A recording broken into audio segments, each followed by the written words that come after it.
สบายดีพี่น้องเฮาเนาะนี่ก็บ่มีหยังหลายเด้วันนี้ก็ตื่นมาก็สิมาพดพักซื่อๆเนาะ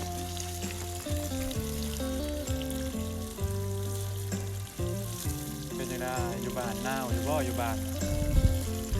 หนาวกันบ่อยู่พี่ก็หนาวคือกันเด้หนาวจังซ้อเคยอยู่บ้านนาใหญ่มาพร้อมกัน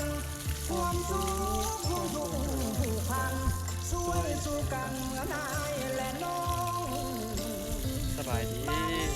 น้องสาวเป็นดาวอยู่เพียงหวังลมหนาวๆจังสิกลับบ้านเด้เนาะบรรยากาศโคตรดีเลยกลับบ้าน ทุ่งท้องนาเคยอยู่ได้อยู่เวียงวังฟังเพลงสากลลืมแล้ว อยากกลับบ้านบ่คนมาเฮ็ดงานอยากกลับบ้านบ่คนลาวสำหรับข่อยอยากกลับแล้วยังมีเวียกมีงานเนาะถ้าเวียกงานแล้วเลยนะสบายตอนนี้เวียกงานยังบ่แล้วแต่ก็สิได้กลับบ้านแล้วยังบ่โดนยังเดือนหน้านี่ได้กลับบ้านแล้วเจ้าเป็นดอกฟ้าลาตีท่ามกลางแสงสีคนดีมีสายแหนแห่บ้านนอกคนจนหน้ามนต์บ่สนใจแลต้นไม้เนาะต้นไม้นี่ดอกแอมีเปก็เพียงสาอันนี้ก็ต้นมะพริกหลายต้นมะพริกนี่เห็นบ่วันนี้ก็อากาศร้อนๆนี่ตอนเช้าประมาณ11 โมงเนี่ยอากาศร้อนตอนแรงพุ่นอ๋ออากาศหนาวค่อยๆขี่รถจักรไปส่งหมูให้ลูกค้าอ๋อแข่งเบิดกระโตนี่หนาวแห้งเจ็บหัวหนาวตอนเช้าดิก็ธรรมดาอากาศร้อนๆนี่ร้อนเนี่ยก็ปกติที่ไหนอยู่บ้านเฮาหนาวอยู่บ่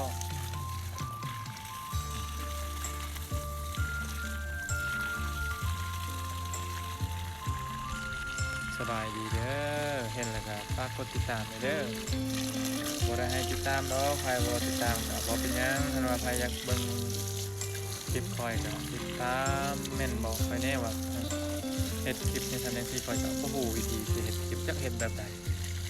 เขาเฮ็ดตัวเฮ็ดเป็นไปมันเฮ็ดยากคลิปขนาดเพื่อสิได้คลิปเดียวก็บ่แม่นง่ายว่าลีได้ยากสำหรับคอยได้ทั้งคนอื่นนี่ก็บ่ฮู้สำหรับคอยนี่โคตรยากเพื่อสิได้แต่ละคลิปมื้อถ้าเฮ็ดคลิปแบบคนอื่นหลายๆอันก็เพื่อสิแล้วก็ตัดคลิปอันนี้บ่ได้ตัดคลิปอัดซื่อๆหั่นตัดคลิปนี่แต่ว่าเฮาไปใส่เฮาก็ถ่ายคลิปเนาะเฮาก็สิมาตัดเพราะว่าแฮงใช้เวลานาน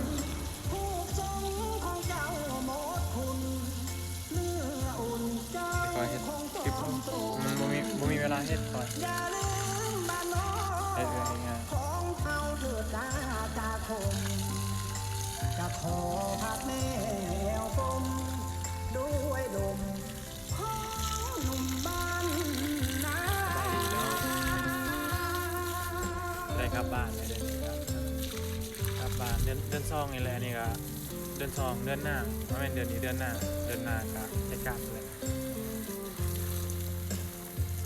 กันเนาะเอาเนาะกลับบ้านก็